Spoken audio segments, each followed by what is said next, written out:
Sí, ya. Buenos días, hoy estamos con Javier Cantón, profesor de Telecomunicaciones, y nos va a dar una breve introducción de lo que es la evolución histórica sobre la telecomunicación desde papel hasta hoy. ¿Me dejo paso a usted? Sí, muchas gracias. Bueno, primero gracias por organizar la jornada así, recordarte, y luego también con la UNIR, con la que has trabajado y tiene relación. Y bueno, efectivamente, como dices, soy profe en el grado de comunicación en la UNIR, y lo que me pediste, ¿no? Lo que pidieron desde nuestra asociación fue que diéramos cierta contextualización, ¿no? Una especie de repaso, una panorámica a la historia de la comunicación en España. Entonces, como tal, vamos a dar una especie de disclaimer, vamos a hacer un repaso histórico, pero tampoco tiempo, obviamente, vamos a dejar muchas cosas fuera. Y el objetivo, entiendo, no sé si también ahora como lo dice, y aprovechando que estamos un poquito, podemos estar aquí en cualquier momento de la conversación, que esto no sea monotemático, no sea monológico, así que en cualquier momento paradme a hablar con la conversación.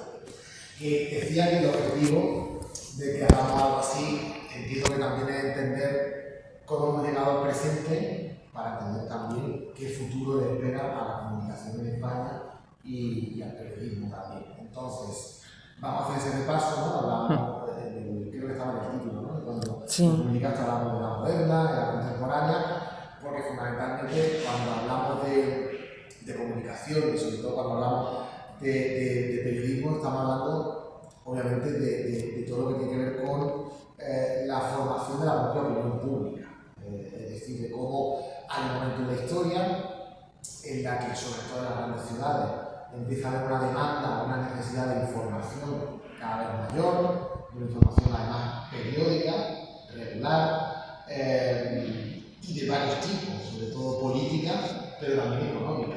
Estamos hablando de unos tiempos en los que la burguesía empieza a hacerse con el poder económico y empieza a pedir también tener el poder político y necesita de ciertos instrumentos, y uno de ellos va a ser efectivamente la prensa, que llamamos así por el invento de Gutenberg, precisamente, ¿no? Es decir, de hecho, la posibilidad de que a partir de un invento como este pudieran empezarse a difundir ideas por toda Europa.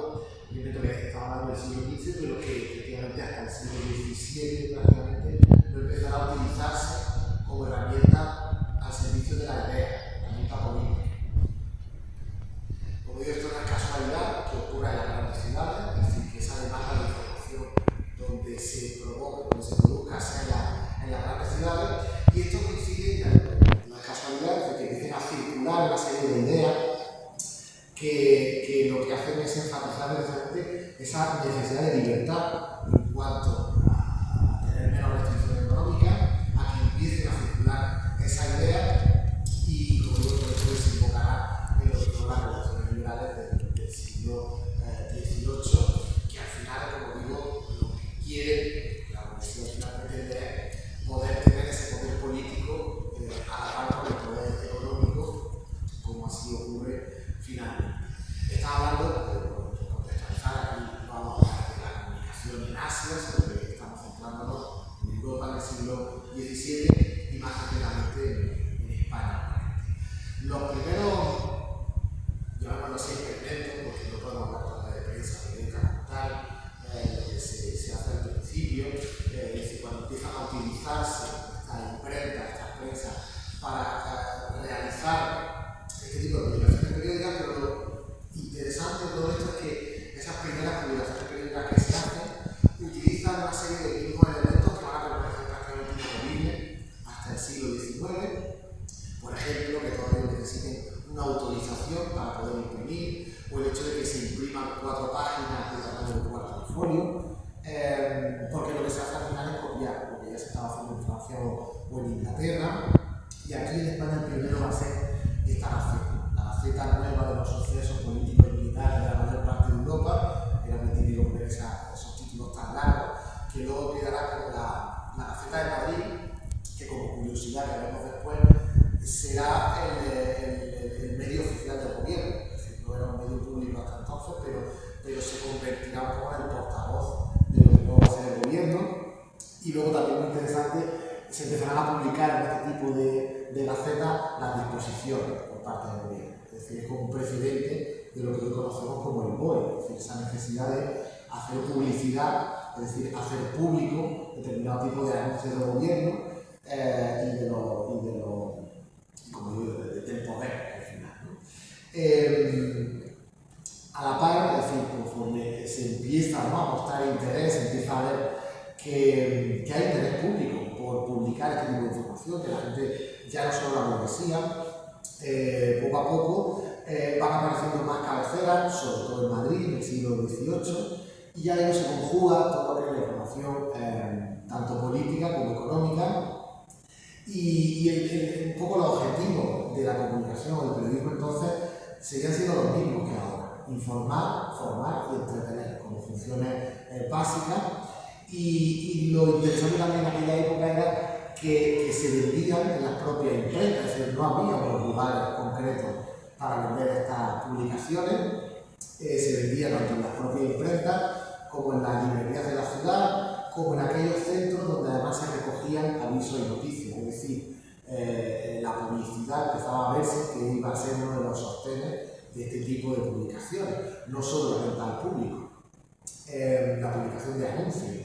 Y estos centros donde se recogen anuncios van a ser también centros donde se vendan este tipo de publicaciones, y como veremos dará lugar a que las propias imprentas se transformen en centros sociales, es decir, centros donde se promueve el debate, se promueve la lectura, también los índices de alfabetización de la época, y era más común pues, que alguien leyera ese diario a más gente y a partir de ahí se provocara cierto debate, cierta lectura, y esos centros, esas imprentas, era lo que se iba a transformar en ese tipo de centros.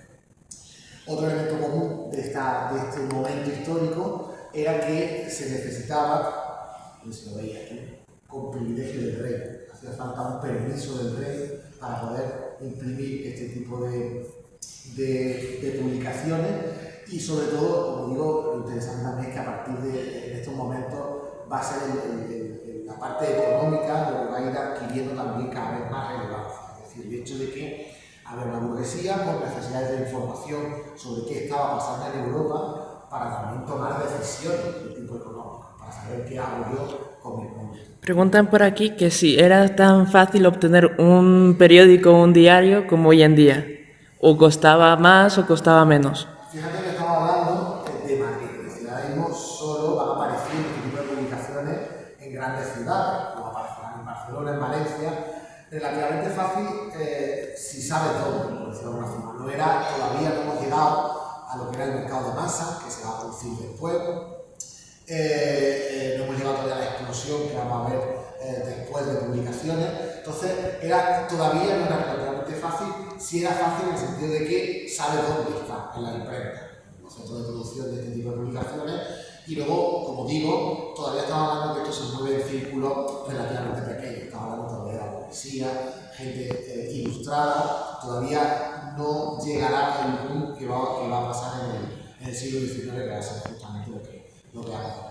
Por lo tanto, se puede encontrar, sí, es fácil, bueno, todavía relativamente. Entonces, vamos a ver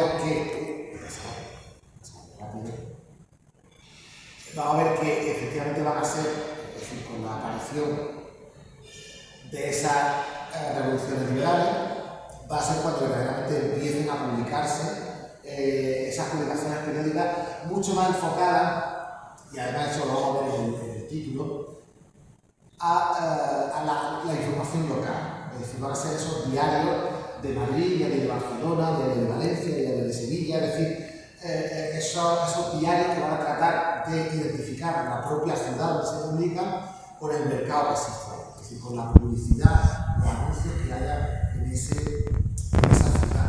Lo interesante de aquí es que van a empezar a existir una primera red de distribución y de venta de diarios, es decir, ya sí va a ser cada vez más fácil poder acceder a esos diarios.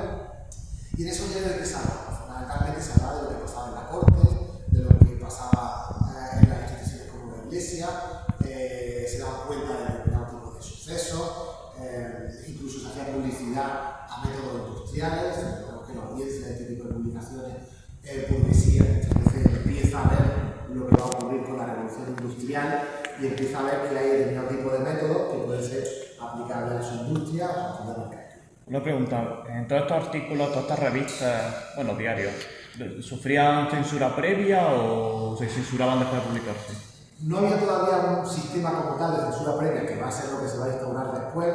Se contaba con el tema del privilegio del rey, pero obviamente estaban al servicio de que si ocurría algo, se lo podían cerrar, es decir, ese permiso se le retiraba. Digamos que aquí todavía la información es tan aséptica, llamémoslo así, es decir, no hay opinión, todavía la política no ha entrado a formar parte, más allá de los chismorreos, los chismorreos más fuertes de la carrera, entonces censurarán, pero todavía la corona aquí a lo que se dedica es básicamente a censurar cuando ve algo, no previamente, sino cuando ya lo ve, y a desviar la atención. Ese sistema de censura previa todavía no existe. Económicamente, ¿qué tan accesible eran este tipo de publicaciones? ¿Qué? Económicamente, sí, ¿qué tan accesible eran este tipo de publicaciones? ¿Lo podía comprar cualquier persona? Claro, es decir, el hecho de que se pudiera, es decir, la imprenta lo que provoca precisamente el abaratamiento de estos costes, aunque todo esto estaba sujeto a los vaivenes económicos, por ejemplo, estalla una guerra, normalmente lo típico que subiera el coste del papel. Pero era algo relativamente barato para lo que se podía hacer. Es decir, lo que se plantea aquí, lo que se plantea en la imprenta de estas características, es editar algo que se pueda hacer de manera rápida, porque se necesita hacer casi de un día para otro, estaba hablando de algo periódico, breve, es decir, no estaba hablando de la impresión de un libro, y lo dicho, es decir, se necesita ya una serie de maquinaria que ya existe en la época para realizar ese tipo de publicaciones de una manera rápida. Todavía no estamos hablando en este momento de grandes tiradas, como va a ocurrir luego después de la revolución industrial, con las máquinas que va a haber después, pero sigue siendo todavía relativamente barato hacer este tipo de publicación, por su extensión, porque son breves y porque se necesita, es decir, porque el propio mercado lo que necesita es una información actualizada, ¿no? Es decir, realizar de nuevo otro periódico al día siguiente, porque ya ves que el aspecto no es tanto de periódico como más de libro. Preguntan también por aquí Sí. que si tenían algún tipo de requisito las imprentas o simplemente decían yo voy a imprimir este diario y lo podían imprimir. Claro, el permiso también conllevaba, sobre todo más adelante ese modelo se irá alargando, el tema de que tú tienes que, el editor, el propietario de la imprenta, tiene que, digamos, poner un dinero o tiene que demostrar que tiene dinero suficiente para hacer frente a una sanción. Poner un aval. ¿Cómo? Poner un aval. Como una especie de aval, efectivamente. Es decir, tiene que demostrar que si ocurre algo, si ocurre alguna sanción, él puede responder económicamente. Es un poco el requisito más fuerte, más allá de la propia inversión de tener la maquinaria y poder hacer este tipo de publicación. Ya digo, aquí todavía, por ejemplo, la figura del periodista no aparece, la figura del escritor o del literato. Ahora vamos a ver que luego habrá una serie de diarios que serán como mucho más especializados, que se dedicarán a hacer una información más como lo conocemos hoy. Pero hasta este momento son impresores y por tanto a lo que se dedican es a vender estos periódicos y lo único que hay que demostrar es esa liquidez, digamos. Aunque, luego lo vamos a ver también, habrá muchos que tengan que responder finalmente por la cárcel, ¿no? Cuando hablamos de afrentar a la corona y cosas así. Y otra cosa, sé que me estoy adelantando un poco, pero cuando esté a la guerra de independencia, supongo que los periódicos de cada bando serán usados como herramienta política, ¿no? En plan, son titerizados.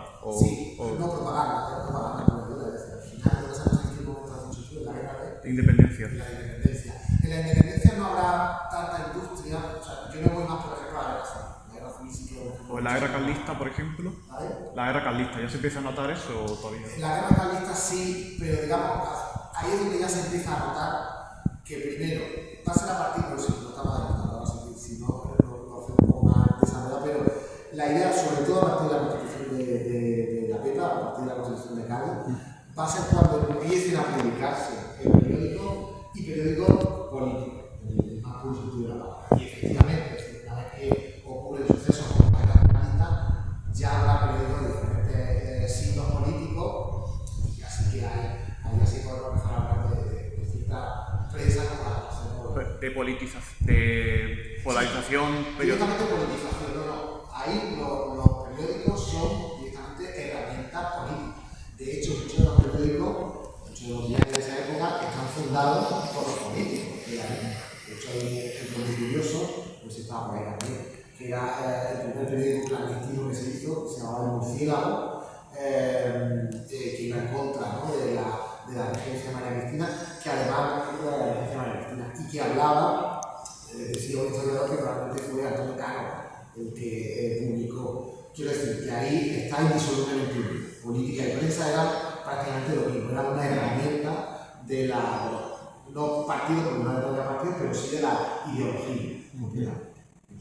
Preguntan. Eso luego será como mucho más marcado en terrenos como la guerra civil con la propaganda. Preguntan también por aquí que si era una herramienta de la corona con la Primera República, ¿servía a la Primera República o fue directamente independiente durante ese año? No, independencia de la prensa, prácticamente no podemos hablar.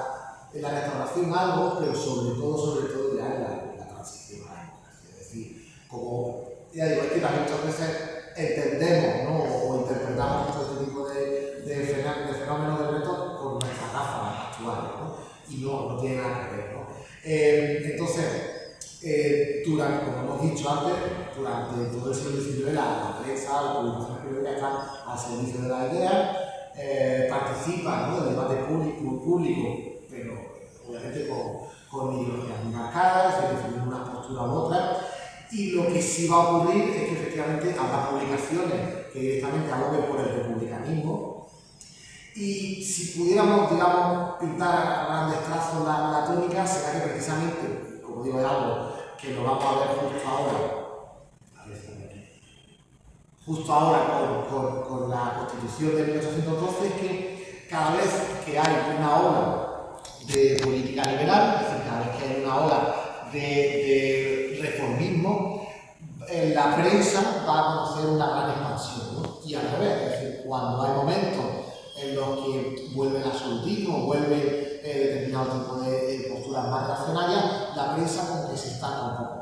Al menos no desaparece, no se elimina, digamos, del terreno, pasa por momentos de mucha más censura, mucha más represión, mucha más presión, pero no desaparece, simplemente deja la evolución, ¿vale? Pero será a partir de la Constitución de 1812, cuando ya se regule la libertad de imprenta, cuando, digamos, la propia revolución liberal entiende que necesita de la propaganda, necesita de este tipo de publicaciones, y muchos historiadores dicen que el triunfo de la revolución liberal se debe en gran parte precisamente a ese triunfo de la prensa, y tampoco es casualidad que en aquellos años fuera cuando Burke hablara de cuarto poder, que la prensa como ese cuarto poder, entendiendo ese cuarto poder como una necesidad al final para la soberanía del pueblo. Es decir, la soberanía del pueblo, la soberanía reside en el pueblo, se ejerce mediante el sufragio informado. Es decir,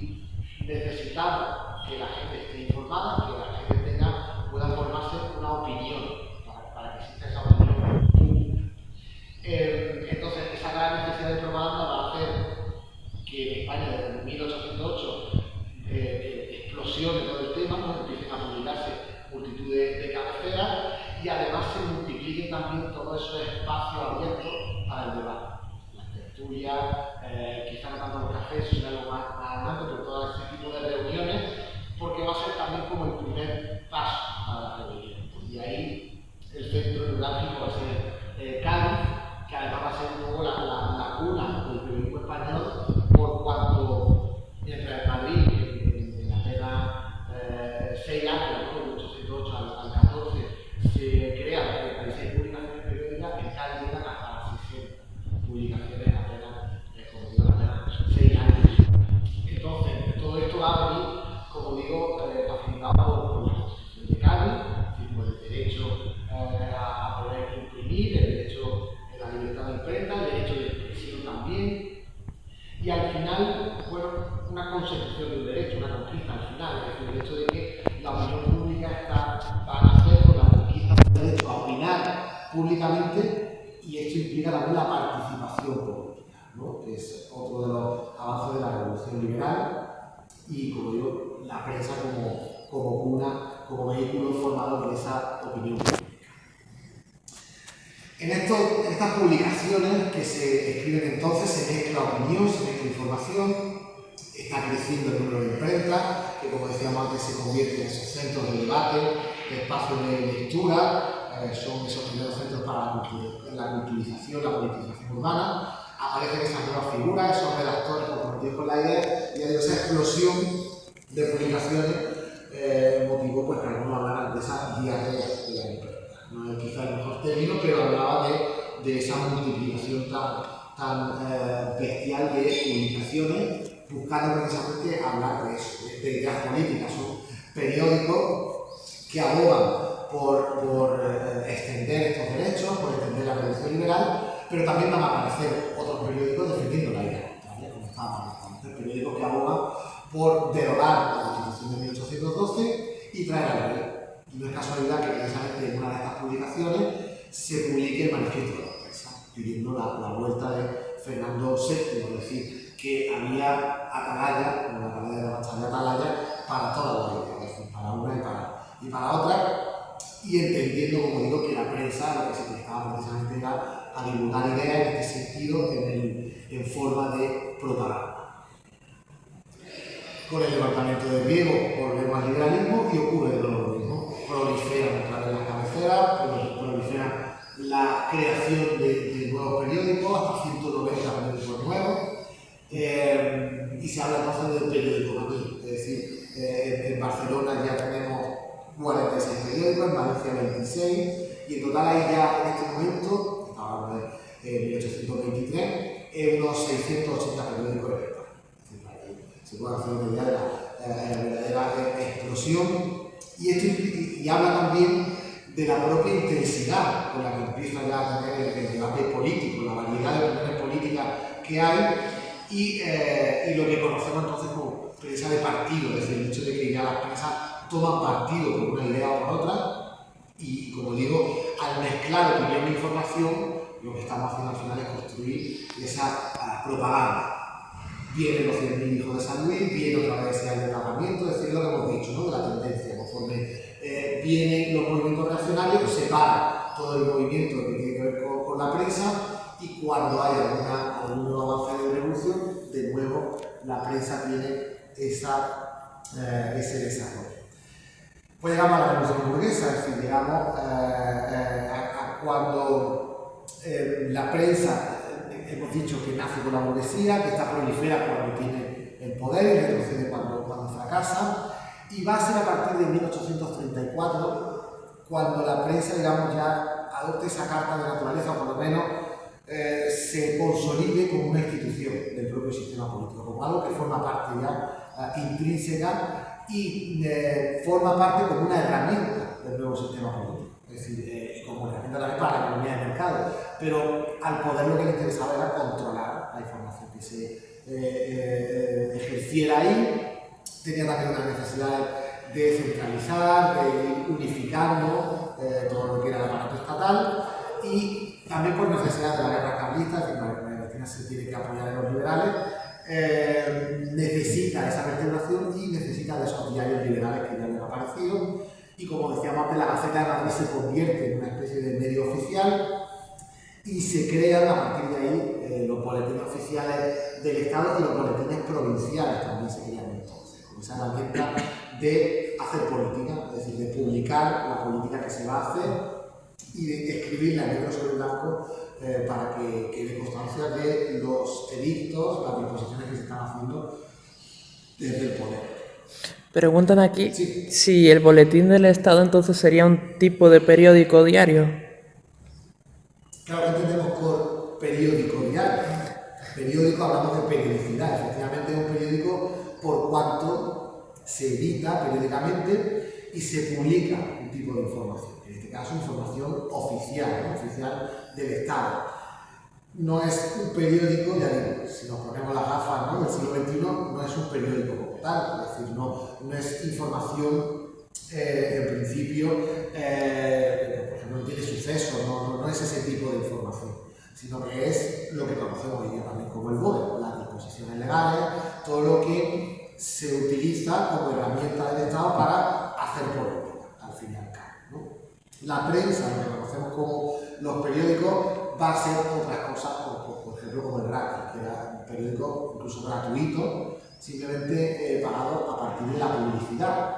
Es decir, esto que vimos hace un año, ¿no? de periódicos como el 20 Minutos, no era nada nuevo, esto ya existía también en esta época, ¿no? El hecho de poder editar periódicos que no le costaban nada al que lo recibía, lo cogía, porque se subvencionaba a partir de la propia publicidad, y que al final lo que hace es que muchos industriales, muchos propietarios se planteen que se puede cobrar menos por las ventas y más por la publicidad y sostener un periódico de estas características. Este debate todavía también está en los medios actualmente, ¿no? Buscando un modelo de suscripción, de cómo sostener económicamente, porque que la publicidad, por ejemplo, ahora se va a Internet, como veremos al final. Aquí, esto no es más que una muestra de cómo el alma económica también se va imponiendo un poco a la política, ¿no? Es decir, cómo, vale, queremos transmitir ideas, pero esto es un negocio. Yo quiero vender, yo quiero ganar dinero de alguna forma con esto.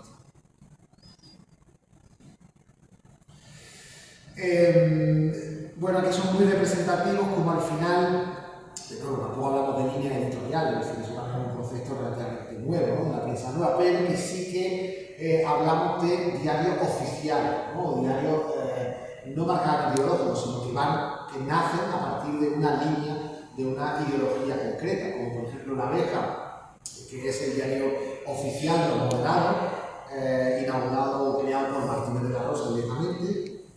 El Eco del Comercio, que tiene una ideología mucho más progresista, creado por Félix Caballero, o El Español, que lo que trataba era como de innovar, es decir, intentando ser asépticos, sin entrar a fondo como otros dos periódicos, pero intentando hacer como una especie de renovación también a la luz de lo que se estaba haciendo en otros países europeos. Y luego, otro fenómeno muy interesante también de la época, y que va a tener largo recorrido desde entonces, va a ser la prensa satírica. Es decir, no sé si como algo puramente español, ¿no? Es decir, el hecho de reírnos del poder, de hacer caricaturas del poder, de burlarnos de él, de utilizar la sátira para denunciar también la injusticia del poder y poner de manifiesto a aquello que queremos criticar. Pero a partir de entonces pues, se va a empezar a editar muchos periódicos de este tipo, muchas prensa satíricas, y obviamente esto va a significar también la erupción de mucha represión, ¿no? Es decir, de denuncias, de multas, llegando incluso a la suspensión o el cierre de algunos periódicos, lo que nos dice mucho de la fuerza del humor, ¿no? Es decir, de cómo las reacciones a un determinado chiste puede hablarnos también de la fuerza comunicativa que puede tener el humor, como decimos. Sí. Empezaron entonces, desde esta época o menos, a empezar a haber muchos periódicos clandestinos, ya no solo de humor, sino en general. Claro, justamente también en esta época, sobre todo a partir de Espartero, irrumpe la prensa republicana, por ejemplo, ¿no? Es decir, en el terreno de la idea, todo lo que propugna el hecho de instaurar una república. Los clandestinos empiezan sobre todo a partir de 1844 y con este tipo de ideas, ¿no? Es decir, con la idea de editar o de publicar ideas que pueden ser efectivamente sujetas a represión.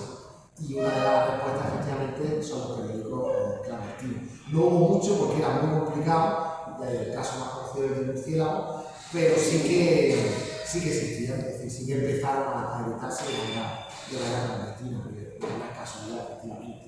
Creo que al final el tiro está por ahí algún ejemplo, pero vamos, podemos buscar. El del murciélago, que digo, era como una. Vamos, el historiador decía que lo había editado incluso directamente a Antonio Cano, que luego será figura clave para la restauración. Entonces, sí. ¿En esta época seguía siendo necesario el privilegio del rey? Sí, eso no ha cambiado. Y aunque, claro, estamos hablando de momentos en los que se abolen constituciones anteriores, se trata de poner en marcha otras. La Constitución de 1845 va a incluir el derecho de expresión, la libertad de expresión, pero de manera muy restringida. Y precisamente va a ser a partir de ahora cuando se instaure tanto la censura previa como ese control cero. Es decir, lo de la autorización se va a mantener y se sigue manteniendo de alguna forma. Hoy no, se va a mantener prácticamente hasta el franquismo, pero lo que sí se va a hacer es mirar con mucha más atención, con lupa, todo aquello que diga. Y por eso instaurar sistema de censura previa. Es decir, antes de publicar, tú no tienes que dar lo que vas a publicar para decirte si puedes. Es decir, es como adelantarte para que no haya problemas. Es decir, en el momento en que yo vea algo que no me gusta, la censura real. Es decir, lo mismo que ocurría aquí, por ejemplo, en el franquismo con las películas, ¿no? Como ejemplo.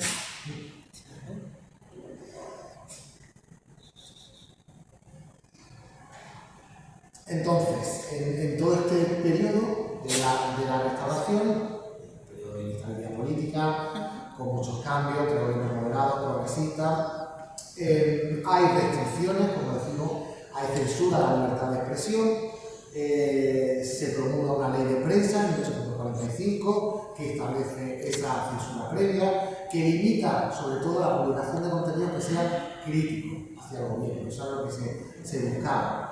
Y todo esto coincide con avances cada vez más rápidos sobre la propia tecnología que se utiliza para la impresión. Es decir, aquí ya se empieza a introducir todo lo que es la prensa de vapor, empiezan a mejorarse todas las técnicas de impresión y se pueden hacer más tiradas, más grandes, más rápidas, y esto significa que al final haya un acceso cada vez más amplio a la prensa. La revolución del 68 trae consigo una mayor libertad de prensa, se elimina en ese momento la censura previa y se permite que proliferen todas estas publicaciones. Esto implica también que haya mucha más prensa satírica, sin alguna también lo que son los diarios de literatos, es decir, existen algunos desde antes, pero todas esas publicaciones donde interesa publicar temas de literatura, las novelas por entrega, empiezan a publicarse también aquí en España a partir de ese tipo de prensa más centrada en la literatura. Pero lo que prácticamente el modelo que va a llegar hasta nuestros días es el periódico nación para hacer política. Estábamos hablando antes, y donde la opinión se valora mucho más que la información, ¿no? Y donde hay diarios como el Heraldo, completamente pro-gubernamentales, y donde hay esa política represiva de la que estamos hablando de lucha contra cualquier crítica al gobierno, ¿no? Así que directamente hay varios directores que acaban directamente en la cárcel, ¿no? Por no cumplir esa censura previa o por tratar de saltarse las normas impuestas desde el gobierno. Hay diferentes periódicos representativos de la época, como la Iberia, la Época o la Discusión, de diferentes ideologías, pero que, como decíamos, siguen esa tendencia de servir como órganos, como herramientas de los partidos políticos del país. Tras la restauración hay una cierta estabilidad política y esto lo que hace es favorecer el desarrollo de la prensa. Se publica una ley de libertad de imprenta en 1883, esto permite más libertad de expresión, con restricciones, eso sigue, eso continúa, y lo que es la figura del periodista va consolidándose mucho.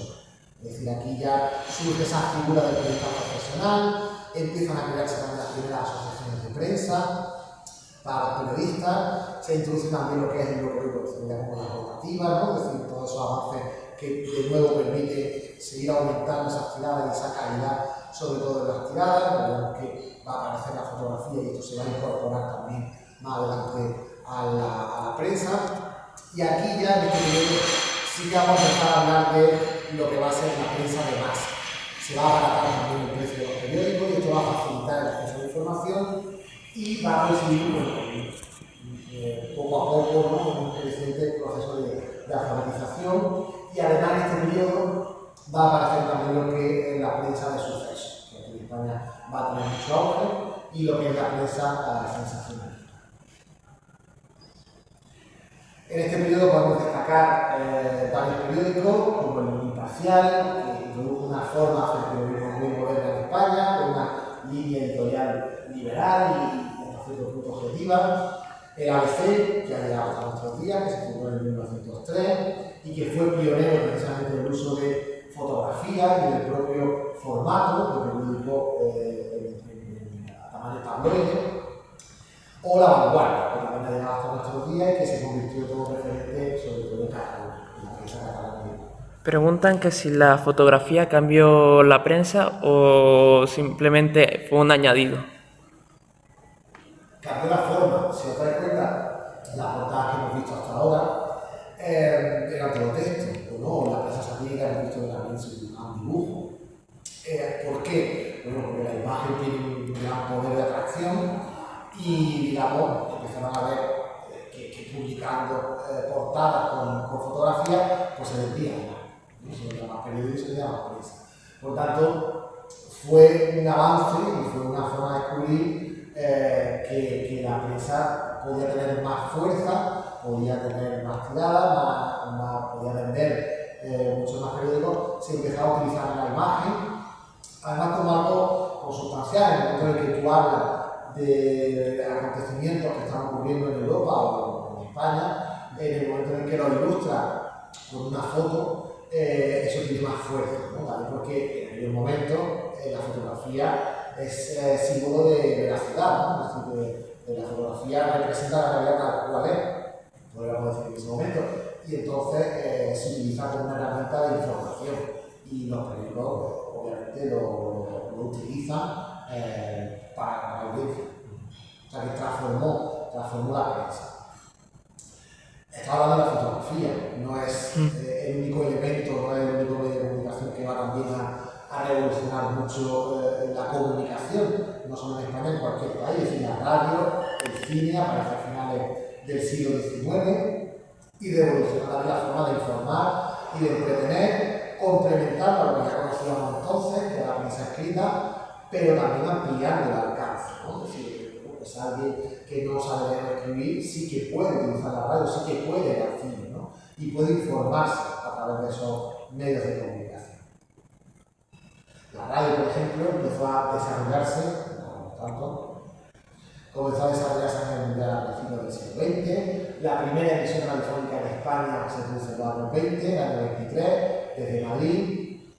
Y la radio supone una revolución, es decir, hasta ahora la información necesita de un tiempo, ¿no? Es decir, el artículo se escribe, la prensa se escribe, se imprime, se divulga, se distribuye por la ciudad, se vende y pasa por la prensa, por el día. Tú lees algo hoy sobre lo que ha ocurrido ayer. La radio es mucho más directa, ¿no? Es decir, el hecho de desarrollar un sistema donde tú puedes comunicar las cosas oralmente ofrece una comunicación inmediata y que además eliminaba muchas barreras geográficas, porque llega a zonas donde hasta ese momento la prensa escrita no había llegado, porque tenía muy poco alcance, ¿no?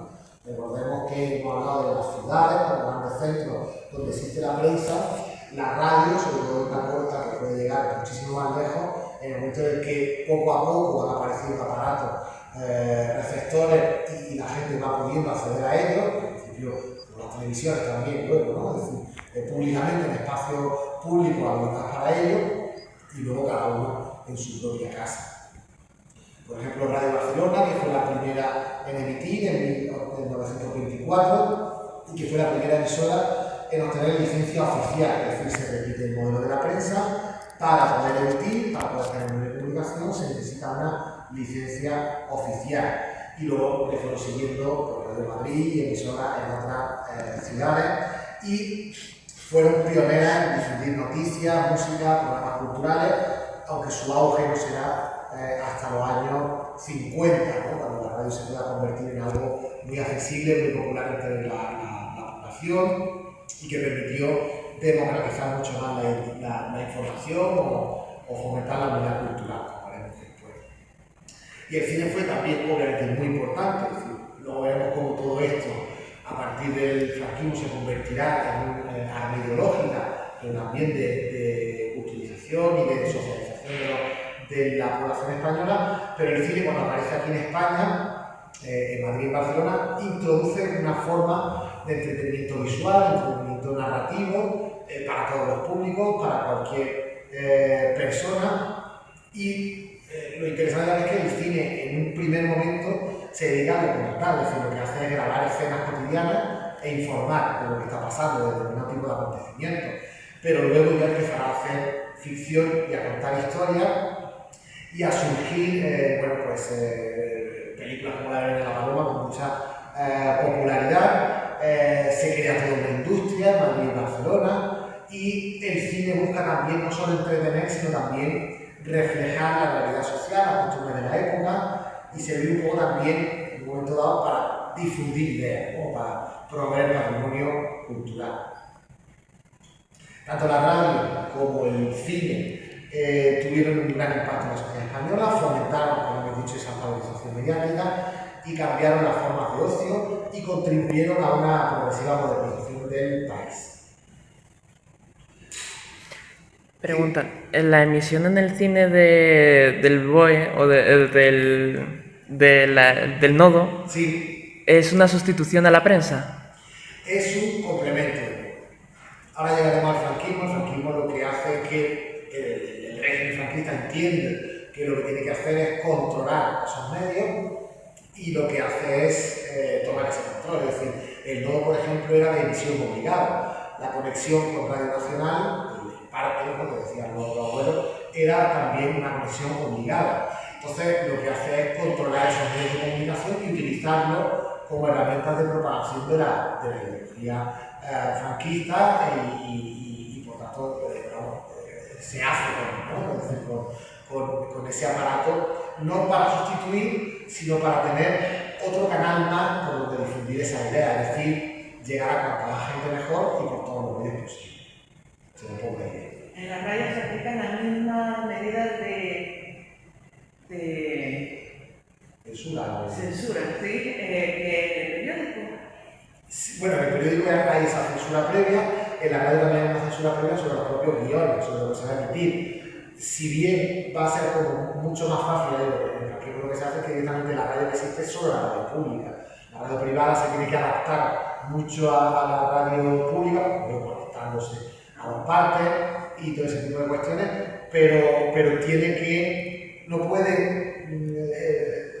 desviarse ni un milímetro, ¿no? de lo que le marca el régimen, porque entonces automáticamente cierra, ¿no? Cancela la licencia y por tanto te quedas sin la radio. O sea, la censura se establece, digamos, por las dos vías, tanto por la censura previa como por la supresión de la licencia, ¿no? Está un poco ahí, es como pasa hoy día con la publicidad institucional. Es decir, depende de la publicidad institucional, y esa es el arma que hoy tiene el Estado también para tratar de no censurar en este sentido, pero sí hacer que tú mismo te autocensures. Sería un poco la forma que pueda haber. Vale, llegamos a la Segunda República, por hasta aquí viene, me pongo ya más que hay preguntas también por ahí. Hasta aquí viene todo. Hasta aquí bien. Sigue por ahí, ¿no? Sí, no. Vale, entonces, de nuevo ocurre que llega la Segunda República, otra explosión de publicaciones que reflejaban la diversidad política, social del país. Prácticamente cada organización, cada institución entiende que tiene que tener su propio periódico, sindicatos, partidos políticos, organizaciones, todos tratan de tener su presencia en ese panorama. La libertad de prensa se garantiza en la Constitución de 1931. Y aquí los medios lo que van a hacer es ir aumentando poco a poco esa polarización política, ¿no? Es decir, contribuir como herramienta política a que exista una creciente polarización que desgraciadamente acaba en el 36 con lo que sabemos. Pero aquí quizá lo más interesante también en la Segunda República fue todo ese desarrollo de la prensa más local, de la prensa también más regional, y que permitió ir dando voz a todas esas comunidades.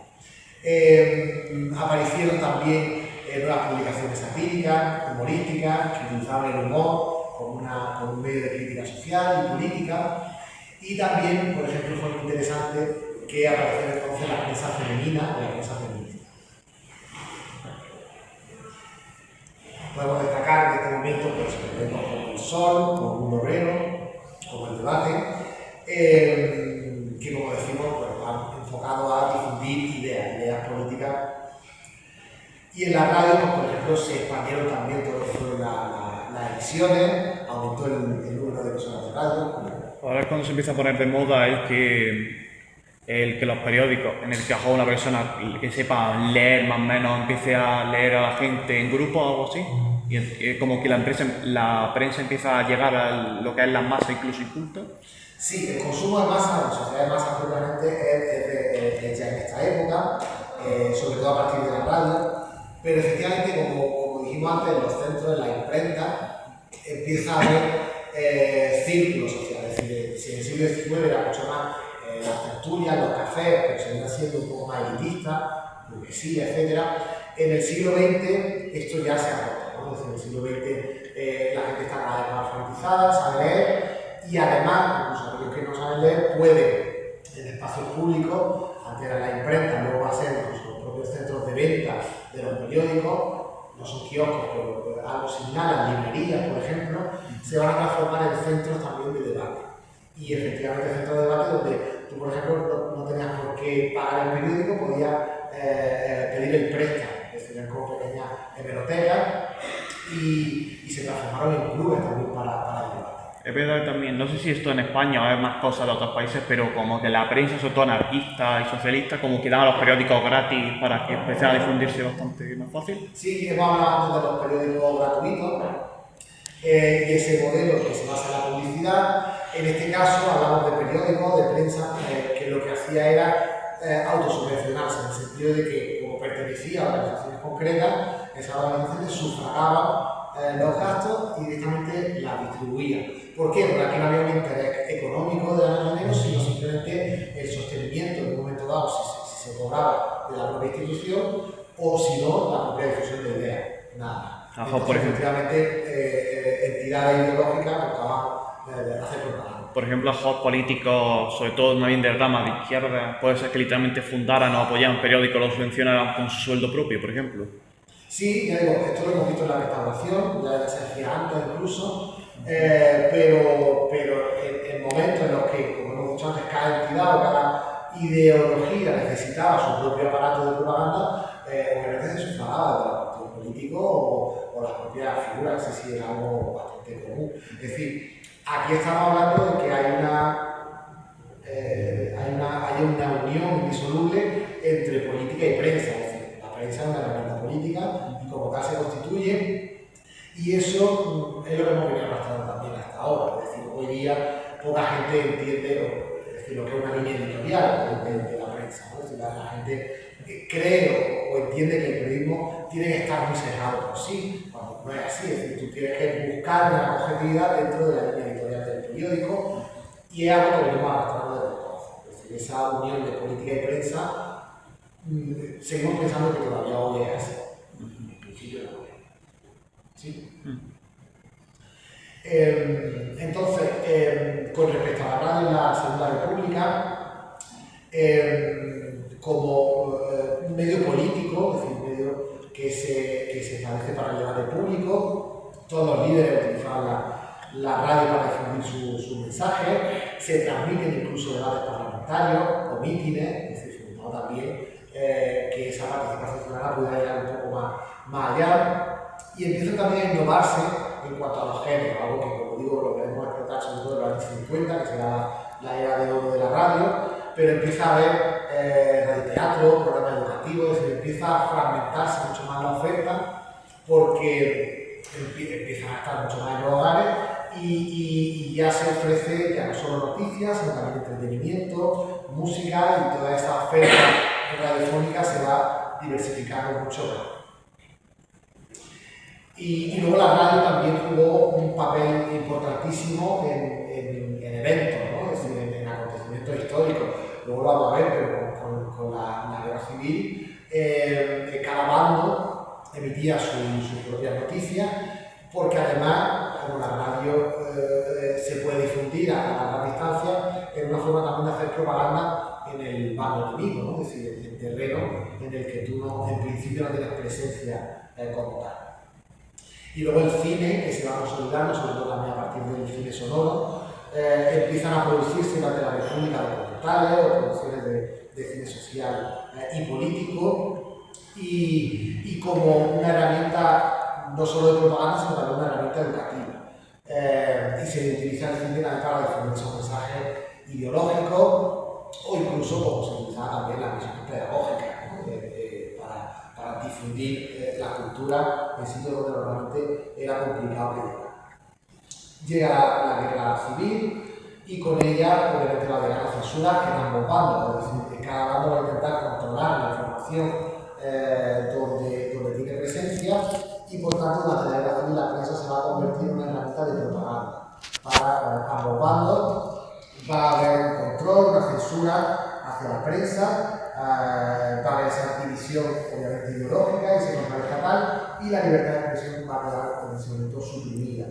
Se va a intensificar el uso de la prensa como un medio de propaganda bélica, de desinformación, que parece que esto es algo de estos días, pero también se produce entonces, de manipulación. Desde el punto de vista internacional hay una gran cobertura del acontecimiento. Hemingway, Orwell, vienen aquí a cubrir la guerra civil para aumentar también la percepción mundial de seguridad del conflicto. Y luego se avanzó también mucho en todo lo que es el uso de la fotografía de guerra o de la radio para todo lo que va a ser luego el periodismo de guerra. Preguntan aquí, sacando ¿la novela es un sucesor del periodismo o es un complemento del periodismo?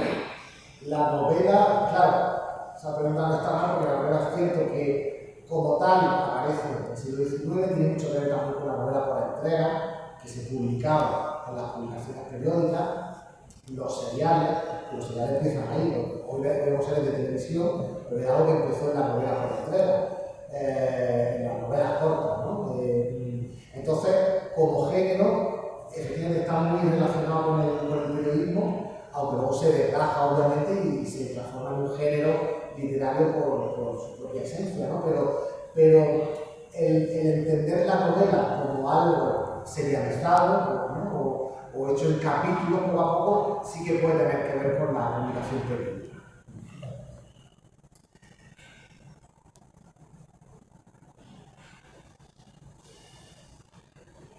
Vale, ponemos el ejemplo aquí de prensa fuertemente ideologizada, prensa por un lado de izquierda o prensa de derecha, es decir, directamente órganos para cada uno de los bandos y utilizados para difundir las distintas ideologías. Y luego eso, la radio, como ya hemos dicho, que se utilizó como una herramienta clave para la propaganda en ambos bandos, utilizada para difundir propaganda, para difundir mensajes ideológicos, se emitían discursos, comunicados, programas que buscaban tanto subir la moral de las tropas propias y desmoralizar a las tropas enemigas. Se crearon incluso emisoras específicas, en zona republicana, en zona nacional. En zona nacional fue cuando se fundó en 1937 Radio Nacional de España, como la emisora oficial del bando sublevado.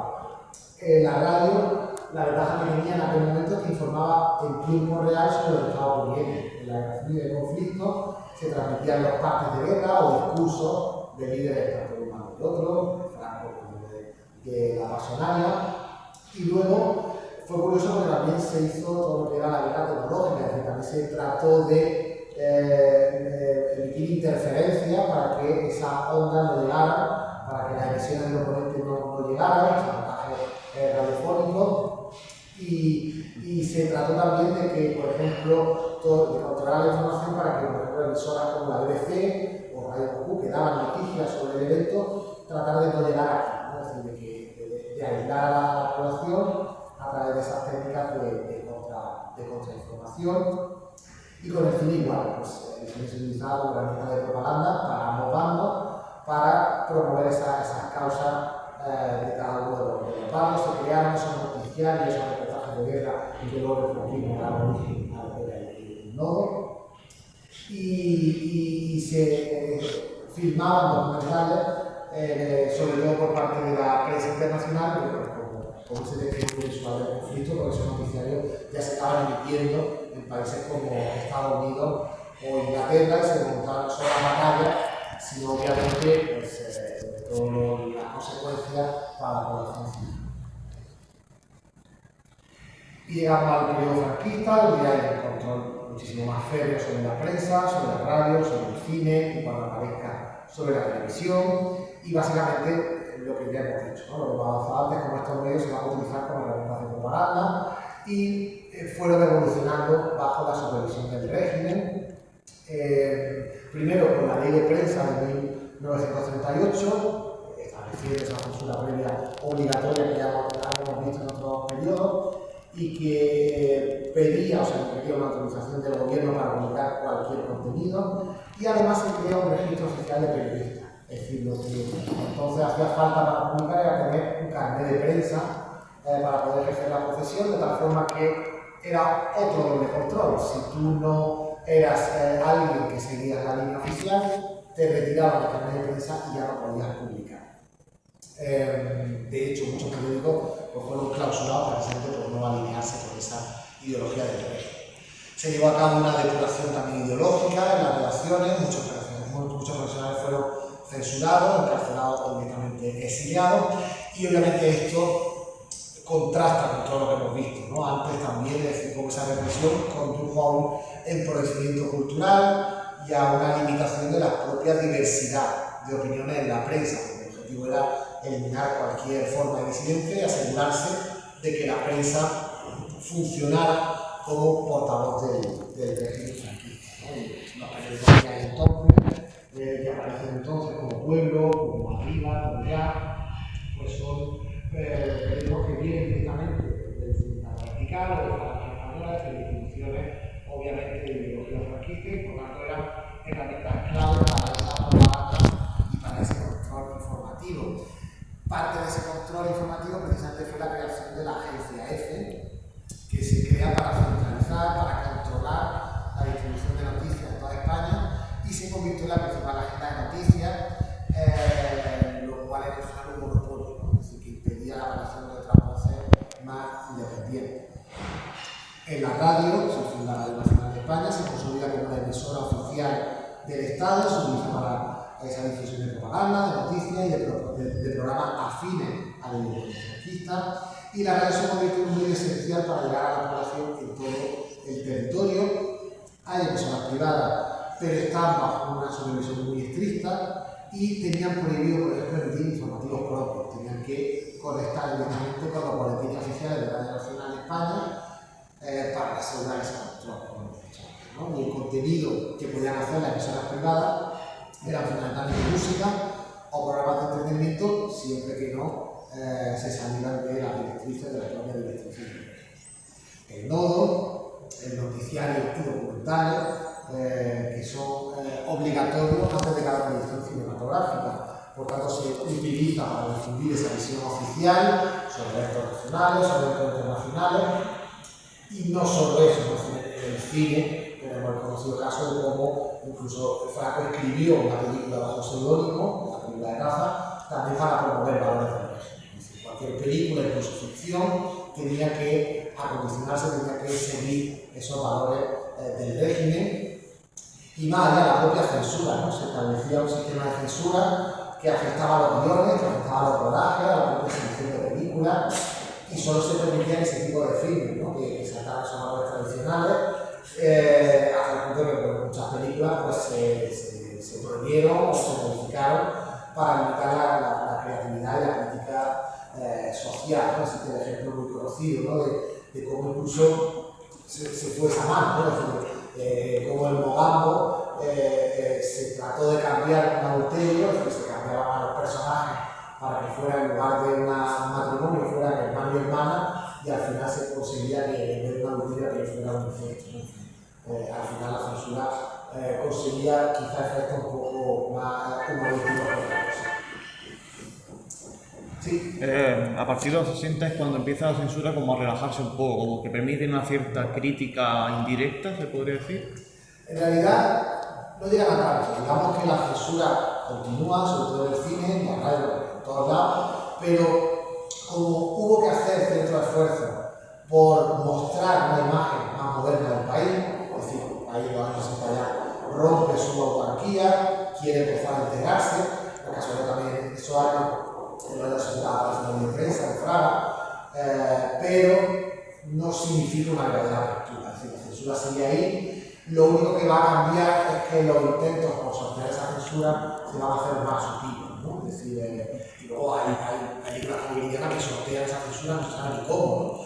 Pero pero no es que tanto se relaje, sino que se buscaba proyectar otra imagen del país y digamos que esa censura, que la visión, la ideología no fuera tan cerrada o tan marcada como se ocurría en los años 30 o 40. Se abría el margen ideológico un poco, entonces simplemente. Ya digo, no tanto margen ideológico, sino como adaptar esos valores tradicionales del régimen a un mundo que había cambiado y por tanto modernizar hasta donde se podían esos valores. Eso al final también se ve en el cine. La crítica está ahí, pero aún así la censura está, ¿no? Es decir, el Plácido de Berlanga tiene una censura también que le provoca, por ejemplo, que el título tenga que cambiar. Es decir, al final los directores saben qué es lo que tienen que hacer para poder seguir haciendo esa crítica mucho más velada y poco a poco ese componente crítico va a crecer. Eso sí, claramente.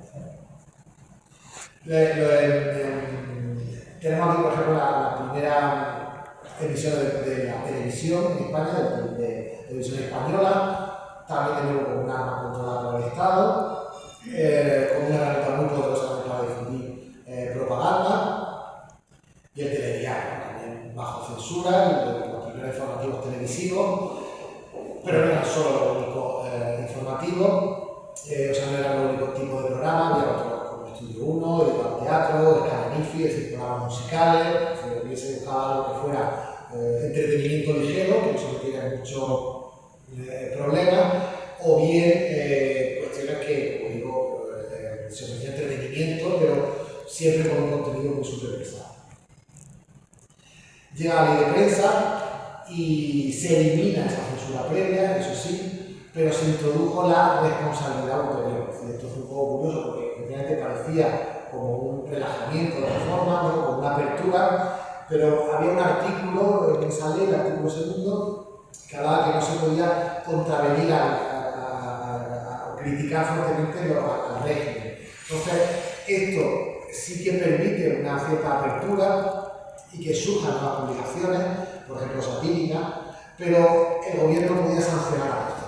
Es decir, al final te pensabas mucho lo que podías publicar porque podía significar tu cierre, ¿no? Entonces, era otro tipo de censura y que al final representa ese intento de tratar de modernizar al régimen, con esas necesidades también de cara al exterior, pero sin ceder ese control real sobre los medios. Es decir, tratando de mantener ese control real, pero sí que hay ciertas experiencias, por ejemplo, como Cuadernos para el Diálogo, que trataban de fomentar cierto debate intelectual y político sin salirse de sus límites repetidos. O Triunfo, que en los últimos años sí fue evolucionando hacia un tono más crítico, pero en cualquier caso esto se da, ¿no? Es decir, el hecho de que ya pudieran empezar a existir ciertos espacios de reflexión, de discusión, y esto va anticipando, bueno, porque la sociedad está cambiando, ¿no? Y va a haber cierto tipo de cambios sociales y políticos. En la radio también se empezó a permitir o empezó a haber cierta flexibilidad en términos musicales, de entretenimiento, y la radio se convierte en ese medio de entretenimiento masivo, con las noticias siempre bajo control. Es decir, la parte de entretenimiento está más abierta que la de información, ¿no? La información era donde se trataba de mantener todo ese control, y había radios, por ejemplo, como la Pirenaica, ¿no? Es decir, radios clandestinas que se permitían desde fuera del territorio español, pero para el territorio español, ¿no? La Pirenaica era la emisora del Partido Comunista que transmitía desde el extranjero, o incluso como muchos españoles también, si podían, sintonizaban emisoras internacionales como la EBC para obtener información que no había estado censurada previamente por el régimen, buscando perspectivas alternativas, una ventana un poco más hacia el exterior. Y existía, como hemos dicho antes, ese cine de autor o de crítica social mucho más velada, como lo que hacían tanto Berlanga como Bardem, Bienvenido Mr. Marshall, El Verdugo, es decir, películas que empiezan a criticar aspectos del régimen, de la era velada, y que pasaban la censura, ¿no? Y que al final buscaban mostrar esa problemática real de la sociedad española y que iban dando profundidad también en cuestiones de calidad al cine español, ¿no? Empezaba a tener repercusión el cine español como arte, ¿no? La televisión como medio principal de entretenimiento, de información de los españoles, programas musicales, ya hemos dicho, de variedades, que las noticias seguían ahí, y luego determinados tipos de eventos, como la inauguración del Valle de los Caídos, que fue uno de los primeros eventos en directo en televisión y que buscaba difundir esa propaganda, de nuevo construir esa imagen del régimen y sobre todo mostrar una narrativa de unidad y de progreso y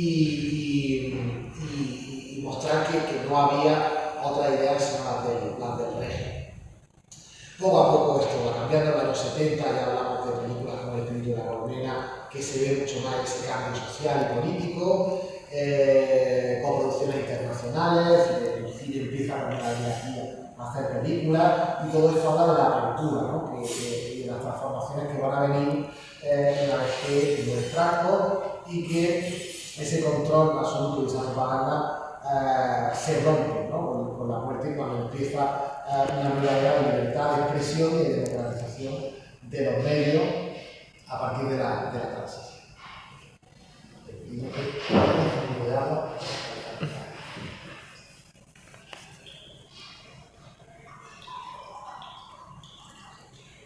Entonces, a partir de la muerte de Franco, como decimos, se abre el camino para una prensa más libre, para la libertad de expresión, para un camino hacia la democracia.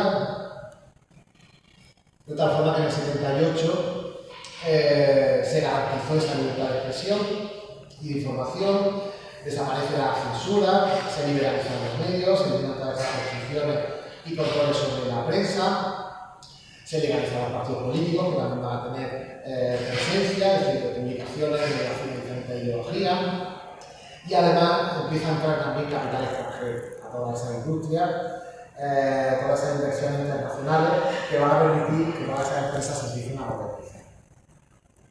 Aparecen periódicos como El País, como el Diario 16, empieza a haber mucha más pluralidad informativa, y todo esto va a ser clave también para todo lo que es la educación democrática, es decir, para enseñar también lo que era la democracia y por tanto informar y educar a la población sobre cómo funcionan los propios procesos electorales o el sistema político. Hay una gran también cobertura de eventos históricos, la prensa cubrió todo lo que fueron las primeras elecciones democráticas o la aprobación de la Constitución de manera muy cercana, se publican reportajes, opiniones sobre temas muy controvertidos como la amnistía política, los derechos humanos, y se trata también de un esfuerzo por parte de los periódicos por apoyar todo lo que es la reconciliación, es decir, tratar de promover un mensaje de unidad, de reconciliación nacional después de décadas de dictadura. En cuanto a la radio, bueno, se liberaliza todo el espectro radiofónico, empiezan a aparecer otras emisoras privadas, emisoras autonómicas, programas de debate, y luego hay una cobertura muy fuerte de muchos acontecimientos, por lo que hemos hablado antes de la radio como medio de comunicación, mucho más rápido, más directo, más inmediato, y que hace que, por ejemplo, la noche del 23 se conozca como la noche de los transistores, ¿no? Por tanto, de la radio, el medio que estaba ahí transmitiendo en directo todo lo que estaba ocurriendo. En la radio, además, de los años 80, todo lo que es la FM, la frecuencia modulada, se produce una explosión también de emisoras. La radio llega a todos los rincones del país y la radio musical es la que se hace más popular, ¿no? Además de que empiezan a establecerse todos esos mecanismos de participación en la radio, es decir, el hecho de que tú pudieras llamar a la radio y no fuera unidireccional, sino bidireccional, y esto provoca también el fomento de la cultura, de la música, etc.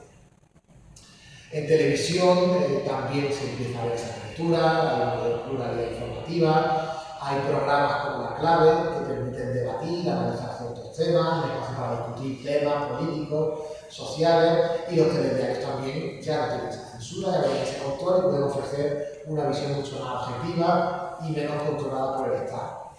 Además de que todos los programas de entretenimiento, de cultura que se crean en aquella época, hace que la televisión sea el medio de masas por excelencia, ¿no? En los años 80, y además tratan de reflejar toda la diversidad cultural y cómo la televisión también ayudó a conformar esa opinión pública, como también ocurre en la censura cinematográfica, ¿no? Es decir, se eliminan las restricciones, todo lo que es el cine del destape, empiezan a aparecer nuevos cineastas, nuevos movimientos, y el cine aparece como herramienta también para reflejar lo que era socialmente y también a ser reconocido internacionalmente, ahora por ejemplo el Oscar, por aquellos años. con la democracia poco a poco ya más asentada. La prensa es cuando experimenta un crecimiento y una profesionalización como no se había visto hasta entonces, y esto abre todo lo que es una época de gran transformación de todos los medios de comunicación con todos los cambios que se producen en el país, sobre todo a partir de la victoria del Partido Socialista en el año 82 y de una serie de eventos claves como el ingreso de España en la Comunidad Económica Europea en el 86 o el año emblemático del 92, que poco a poco van mostrando esa imagen de un país mucho más modernizado y que por tanto utiliza los medios de comunicación para mostrar todo ese desarrollo, cómo aparecen nuevos diarios como El Mundo en los años 80 o La Razón en los 90, que buscan diversificar y mostrar toda esa pluralidad ideológica y esa competencia, y cómo poco a poco se van incorporando nuevas tecnologías a la producción, a la distribución de noticias y en definitiva también una mejora en la calidad del propio periodismo de investigación, de la libertad de prensa y demostrar también cómo los medios son ese cuarto poder del que hemos dicho, que hemos hablado antes con Burke, cómo se consolidan como vigilantes de la democracia, denunciando casos de corrupción y de abusos de poder, como ocurría, ¿no? En el caso Gal o el caso Filesa, que tenían gran impacto en la sociedad, y cómo la prensa desempeñaba un papel crucial en destapar este tipo de escándalos, contribuyendo también a un cambio político, a esa conciencia ciudadana, pero también a una mayor polarización. Las radios van a ser también muy importantes, como sobre todo las privadas, como principales emisoras, porque van a diversificar mucho los contenidos, no solo los programas informativos, los programas deportivos, de entretenimiento, todo lo que tiene que hacer con la audiencia, la llamada y luego mensajes de texto, y todo lo que va a ser la cobertura de eventos deportivos,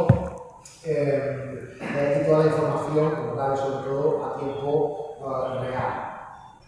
En los años 90 también se rompe el monopolio estatal de televisión, se concede la primera licencia a las primeras televisiones privadas, Canal 35 que emite en abierto y Canal Plus que era de pago, y también es muy importante a nivel autonómico las televisiones autonómicas, ¿no? A nivel regional, las televisiones autonómicas que se van a transformar en una herramienta también de difusión cultural y de formación de identidad regional. Van a aparecer también diferentes géneros televisivos, provocado también por esta apertura hacia las televisiones privadas, no solo las telenovelas que ya existían en los años 80, sino más tarde todo lo que va a ser los reality shows y series de producción propia que van a tener gran éxito, como Farmacia Guardia, Médico de Familia, series que reflejan la sociedad española y los cambios que se están produciendo, y también pues, otra vertiente de la televisión que llega hasta nuestros días, como es la telebasura y programas con gran impacto cultural y que se convierten en un reflejo de la sociedad en parte y también de la tendencia hacia la espectacularización de los contenidos. Y el Internet también va en los 90, llega la aparición de Internet primero en los espacios públicos y luego en los hogares, y Internet empieza a popularizarse en España, la prensa tiene que empezar a hacerse digital, los periódicos tradicionales crean sus versiones online, algunos medios van a aparecer de manera completamente digital, y esto obliga a un cambio en cómo consumimos información, en cómo consumimos los medios de comunicación y cómo empezamos a ver, empezamos a plantearnos si esto supone el fin del periodismo o no, o si supone simplemente un cambio de era. Y será a partir del año 2000 cuando Internet permite una expansión masiva y cambie esa forma que tenemos de comunicarnos y de informarnos. El hecho de que haya gente viendo esta conferencia sin estar presente marca, ¿no? También un poco como ahora podemos estar presentes en ciertos eventos sin necesidad de estar físicamente. La digitalización permite que ahora también en un periódico consumamos vídeo, consumamos audio. Internet ha hecho accesible elementos que hasta ahora no eran accesibles tan fácilmente y como digo, en los medios de comunicación, en la prensa, esto se traduce en que todas las cabeceras tienen que tener su presencia, algo que en un primer momento va a ser muy beneficioso, pero con una cultura de la gratuidad va a provocar que sea cada vez más complicado, ahora ya es más importante, pero les sea muy perjudicial, ¿no? Es decir, el hecho de que en este momento sea gratuito acceder a la información porque la gente compraba por el papel, en el momento en el que las ventas empiezan a bajar, la publicidad se desplaza a internet, los medios de comunicación tienen un problema de audiencia y para recuperar tienen que empezar a hacer otras cosas, ¿no? Pero en ese momento, al principio, lanzan esas ediciones online, ofrecen ese contenido actualizado, integran, se van integrando vídeos, información interactiva y hay un mayor énfasis en todo lo que es lo que ahora conocemos como el periodismo de datos y lo interesante también la interacción que se produce con la audiencia, ¿no? Y todo lo que va a significar por parte de las redes sociales. Todo lo que va a ser la red digital de los podcasts, todo lo que va a ser la televisión a la carta, todo esto está revolucionando cómo consumimos información, cómo ahora podemos presenciar cualquier evento a tiempo real y todo lo que son las redes sociales, que esto también daría para hablar largo y tendido, suponen una herramienta para difundir información, pero obviamente, por lo que hemos visto hoy día, supone todo un desafío, ¿no? Por cuanto antes nosotros íbamos a buscar ese periódico o esa comunicación periódica y ahora la información llega a nosotros directamente. Esto implica que se ha multiplicado exponencialmente la cantidad de información disponible para nosotros, pero también la cantidad de desinformación, ¿no? Y esto implica la cada vez mayor dificultad para discernir si estamos ante un tipo de información o no. Es decir, si lo que tenemos ante nosotros es verdadera información o simplemente bulo. Todo esto, ya he visto para hablar de otras charlas diferentes sobre el tema de la inteligencia artificial y cómo todo esto va a revolucionar también la forma en la que consumimos información y simplemente antes de acabar para que veamos un poco todo ese cambio del modelo, cómo la publicidad va desplazando hacia internet y esto ha hecho insostenible el modelo financiero de los medios de comunicación que ha tenido que estar con el mismo sistema pues como la solución, ¿no? De hecho, de volver un poco al principio de la vida a volver a pagar por el periódico, pero de otra forma. Puede parecer que estamos volviendo al principio del todo, pero en realidad la historia nos va mucho más circular. Ahora hemos visto que hemos pasado por periodos de propaganda, pero ahora entiendo que los medios pueden tener una oportunidad para convertirse en aquello que ya ocurrió en el siglo XIX, en espacio para el debate público, no para ordenar la polarización, que para eso se hace mucha culpa, sino para tratar de instaurar de nuevo el debate, entendido como la confrontación de ideas, pero manteniendo siempre todo teniendo muy claro cuál es el espacio común, cuáles son los valores, cuáles son las libertades, de los que partimos todos, y cómo los medios de comunicación tienen ese papel, precisamente, ¿no? Instaurar ese espacio público para el debate. No sé si lo han Hay dos dudas aquí. Una es si el periodismo está obsoleto a partir de la aparición de la televisión y de la radio. Y la otra es más profunda. La otra que pregunta es que si los modelos actuales de publicidad con la televisión a la carta, con Netflix, todo eso, va a hacer desaparecer el periodismo de forma total. Vale, hay varias cuestiones que conectan las dos preguntas. Una es que confundimos, es normal, porque yo lo he hecho a lo largo de esta presentación, porque es un concepto también así entendible, que el periodismo es comunicación. Y es cierto hasta cierto punto, por decirlo así. A ver, el modelo, es decir, lo que entendemos hoy día como periodismo, se lleva hablando del fin del periodismo desde el siglo XIX, ¿no? Es decir, como modelo. Entonces, simplemente el periodismo lo que ha ido mostrando es su capacidad de adaptarse a lo que se ha ido necesitando conforme ha pasado el tiempo.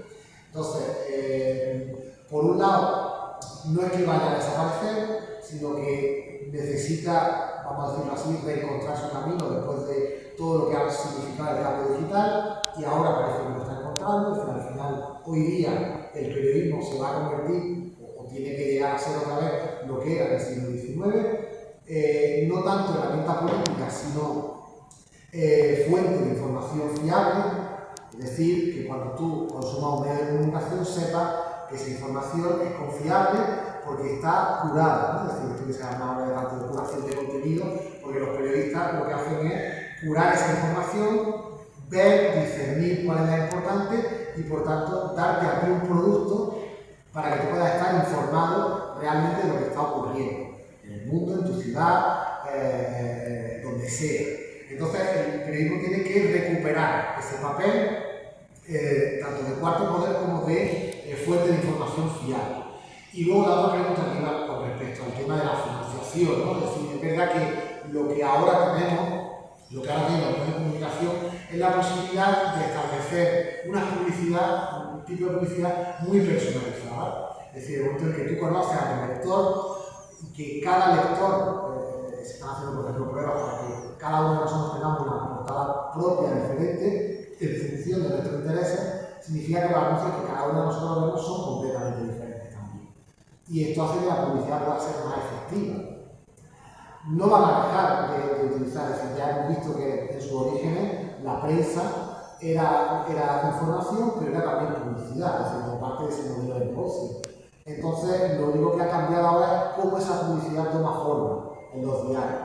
Y se va a mantener tanto la parte de suscripción, es decir, la venta, los ingresos por venta, como los ingresos por publicidad, a través de internet y a través de la prensa clásica. Pero claro, es muy probable, hay mucha gente que está diciendo que lo que conocemos como prensa en papel poco a poco vaya desapareciendo en cuanto a podamos acceder a esa información de calidad a través de lo digital. Todo esto sin entrar en toda la crisis de confiabilidad, de confianza en la que entraron no solo el periodismo, sino todas las instituciones sociales sobre la parte de la crisis financiera. Pero si, claro, no sé si respondo. Sí, no, sí. Sí, responde. Lo primero es darle gracias a Javier por estar en esta conferencia y, como ponía en el programa, dar cierre al evento.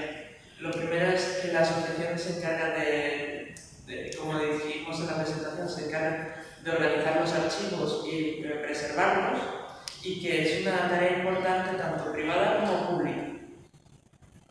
Y lo segundo es que nos gustaría darle a Javier su diploma y un detalle